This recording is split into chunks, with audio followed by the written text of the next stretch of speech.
नमस्कार. सावित्रीबाई फुले शिक्षण प्रसारक मंडळ संचलित श्रावणलाल मोदी विद्यालयामध्ये आपलं सर्वांचं स्वागत आहे. मी विज्ञान विषय शिक्षक सोनवणे विटी. आज आपण सायन्स पार्ट 1 मधील चॅप्टर नंबर 5 हीट म्हणजेच उष्णता या प्रकरणाबद्दल आज आपण अभ्यास करणार आहोत. In this section we are going to take a look at.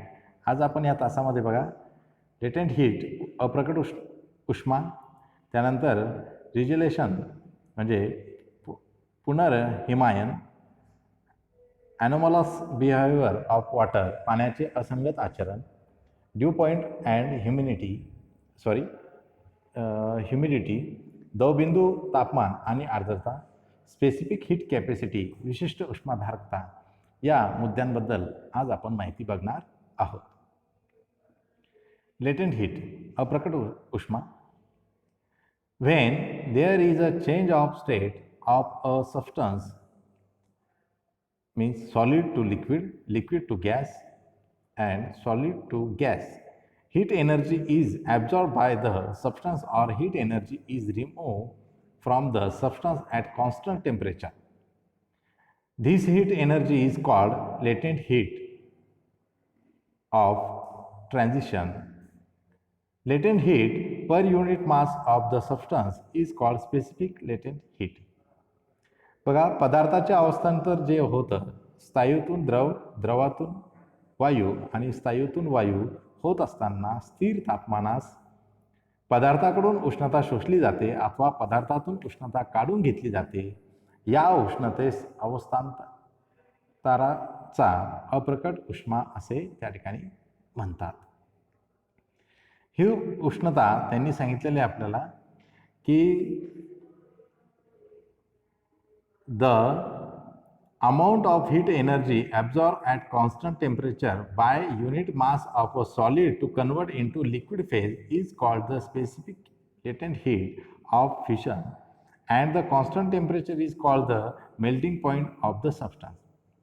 आता ही उष्णता भागिले पदार्थाचे वस्तुमान या राशीला त्या अवस्थांतराचा विशिष्ट अप्रकट उष्मा असे म्हणतात.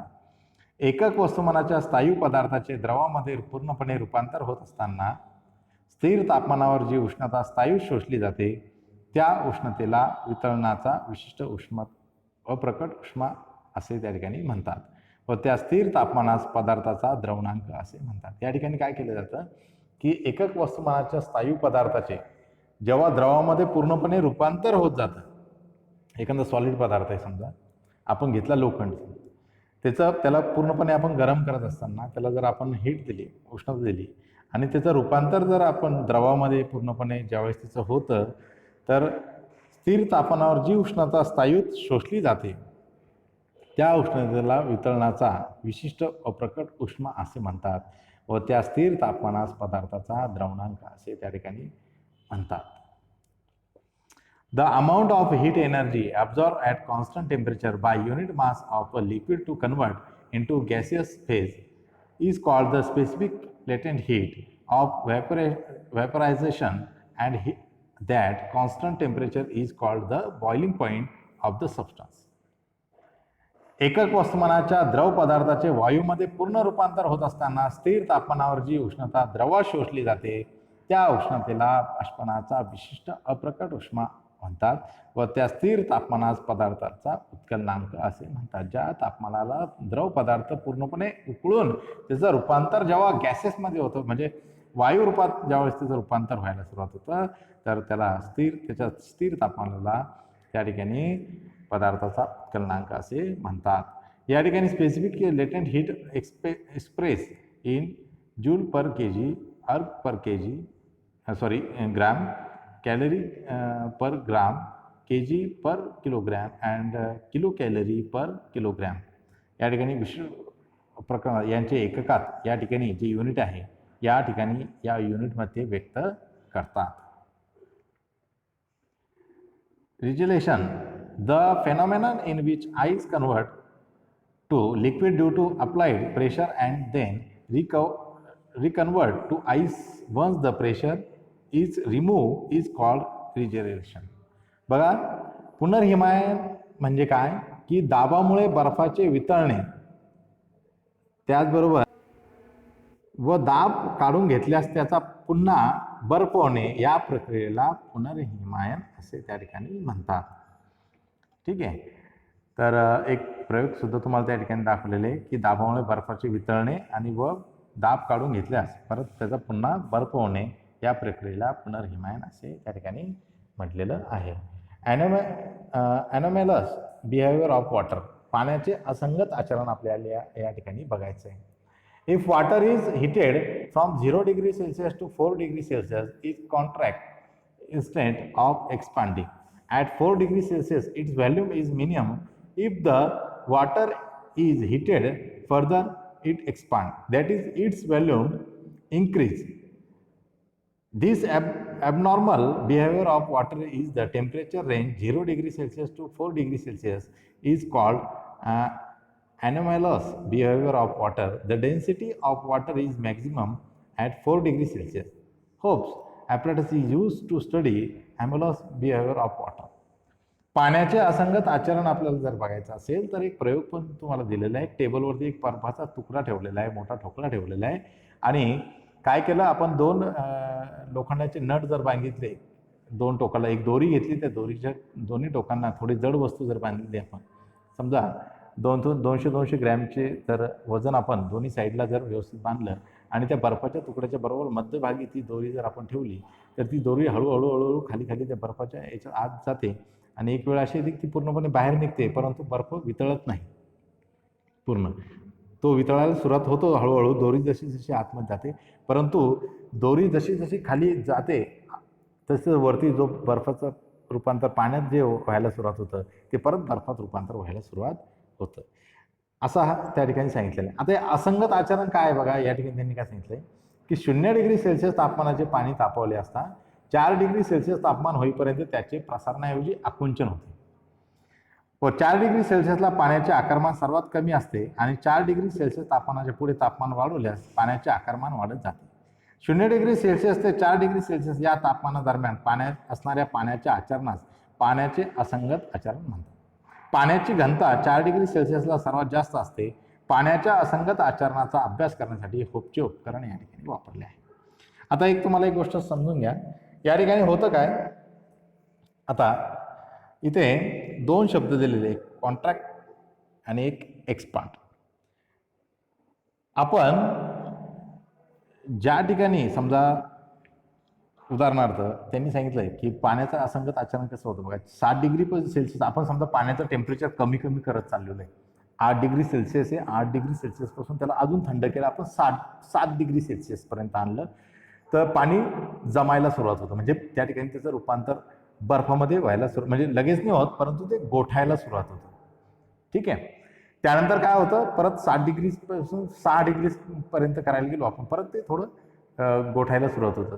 6 पासून 5 पर्यंत गेलं आणि 5 पासून 4 नंतर काय होतं, 4 डिग्री सेल्सिअसपासून जसं कमी करायला जातो आपण तसं पाण्याचं असंगत आचरण कसं लक्षात येतं, त्या ठिकाणी बिहेवियर त्याचं ते पसरायला सुरुवात होतं, त्या ठिकाणी एक्सपांड व्हायला सुरुवात होतं. काय होतं, एक्सपांड व्हायला, म्हणजे 7 डिग्रीपासून 6 डिग्रीपर्यंत आपण जसं थंड करत येतो त्याला तो कॉन्ट्रॅक्ट होत जातो, म्हणजे जमायला त्याची सुरुवात होते. पाण्याचं रूपांतर बर्फात करण्यासाठी आपल्याला माहिती आहे 0 डिग्री सेल्सिअसपेक्षा कमी तापमान लागतं, तेव्हा त्याचं पाण्यातून बर्फात रूपांतर होतं. परंतु हे असंगत आचरण काय होतं, जेव्हा त्याचं पाण्यातून बर्फात रूपांतर होत असताना त्या ठिकाणी एक हे बघा अशी क्रिया घडते आणि ज्यावेळेस तो 4 डिग्री सेल्सिअसपासून 3 डिग्री परत मागे येतो, 3 डिग्री सेल्सिअसपासून परत 2 डिग्री, त्यावेळेस पाण्याचं आचरण असं म्हणता येईल त्या ठिकाणी की तो एक्सपांड व्हायला सुरुवात होतो, म्हणजे त्या ठिकाणी तो पसरायला सुरुवात होतो. तो जाम होत नाही, त्या ठिकाणी कॉन्ट्रॅक्ट होत नाही, पसरायलाच त्या ठिकाणी आकुंचन होत नाही, त्याला आपण आकुंचन म्हणतो, आकुंचन होत नाही. मग जेव्हा तो 0 डिग्री सेल्सिअस होतो आणि 0 डिग्री सेल्सिअसपासून जेव्हा तो -1 डिग्री सेल्सिअसला येतो त्यावेळेस त्याचं रूपांतर पूर्ण त्या ठिकाणी बर्फामध्ये होते, म्हणजे तो कॉन्ट्रॅक्ट होतो. तर हा असंगत आचरण बघण्यासाठी त्या ठिकाणी होपचे उपकरणाचा एक प्रयोग त्या ठिकाणी तुम्हाला दिलेला आहे. ड्यू पॉइंट टेम्परेचर, दवबिंदू तापमान बघा. If the temperature of unsaturated air is decreased, a temperature is reached at which the air becomes saturated with water vapor. This temperature is called the dew point temperature. बघा, एका विशिष्ट तापमानाची असंतृप्त हवा घेतली व तिचे तापमान कमी करीत नेले तर तापमान कमी होताना ज्या तापमानास हवा बाष्पाने संतृप्त होते त्या तापमानास दवबिंदू तापमान असे त्या ठिकाणी म्हटलं जातं. ॲब्सोल्यूट ह्युमिडिटी बघा, निरपेक्ष आर्द्रता काय असते? The mass of water vapour present in the unit volume of air is called absolute humidity. Generally, it is expressed in kilogram per meter cube. एकक आकारमानाच्या हवेमध्ये असलेल्या पाण्याच्या वाफेच्या वस्तुमानास निरपेक्ष आर्द्रता म्हणतात. बघा, नीट लक्ष द्या. एकक आकारमान जे आकारमान असेल, समजा एकक आपण त्या ठिकाणी घेतलं की या आकारमानाला त्यांनी एकक युनिट सिंगल हवेमध्ये असलेल्या पाण्याच्या वाफेच्या वस्तुमानास त्या ठिकाणी काय म्हटलेलं आहे? निरपेक्ष आर्द्रता म्हटलेलं आहे. आणि सर्वसाधारणपणे हे कशामध्ये मोजतात? त्या ठिकाणी एक्सप्रेस कशामध्ये करतात? किलोग्रॅम पर मीटर क्यूबमध्ये त्या ठिकाणी त्याला मोजतात. रिलेटिव्ह ह्युमिडिटी, सापेक्ष आर्द्रता. The ratio of the actual mass of water vapour contained in the air for a given volume and temperature to that required to make the some volume of air saturated with water vapor at the same temperature is called the relative humidity.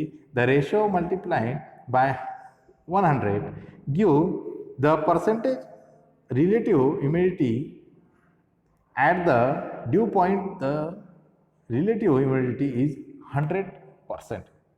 हवेच्या ठराविक आकारमानात व तापमानास प्रत्यक्ष समाविष्ट बाष्पाचे वस्तुमान व हवा संतृप्त करण्यासाठी आवश्यक असणाऱ्या बाष्पाचे वस्तुमान यांच्या गुणोत्तरात सापेक्ष आर्द्रता असे त्या ठिकाणी म्हटलेलं असतं.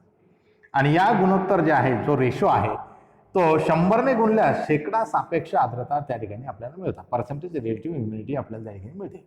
दवबिंदू तापमानास हवेची सापेक्ष आर्द्रता ही 100% त्या ठिकाणी असते.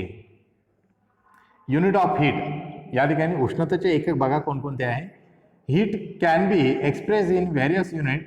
एक्झाम्पल, या ठिकाणी उष्णता हे ऊर्जेचे एक रूप असल्याने उष्णतेचे SI एकक या ठिकाणी जूल आहे, अर्ग आहे, कॅलरीज आहे, किलो कॅलरीज. या ठिकाणी त्या ठिकाणी व्हेरियस युनिट त्या ठिकाणी असंख्य असे एकक त्या ठिकाणी दिलेले आहेत. स्पेसिफिक हीट कॅपॅसिटी, विशिष्ट उष्माधारकता काय आहे बघा. The amount of heat energy required to raise the temperature of the unit mass of an object by 1 degree Celsius is called the specific heat capacity, or simply specific heat of the object. विशिष्ट उष्माधारकता म्हणजे एकक वस्तुमानाच्या पदार्थाचे तापमान 1 degree सेल्सिअसने वाढवण्यासाठी लागणारी उष्णता म्हणजे त्या पदार्थाची विशिष्ट उष्माधारकता होय. म्हणजे एखादी वस्तू आहे, त्या एखादी वस्तुमानाच्या पदार्थाचे जर तापमान आपल्याला 1 डिग्री सेल्सिअसने जर वाढवायचं आहे, वाढवण्यासाठी लागणारी जी उष्णता आहे त्याच पदार्थाची ती काय विशिष्ट उष्माधारकता होय. विद्यार्थी मित्रांनो, लेक्चर नंबर 10 मध्ये आपण आता chapter number 6 refraction of light हे बघणार आहोत. धन्यवाद.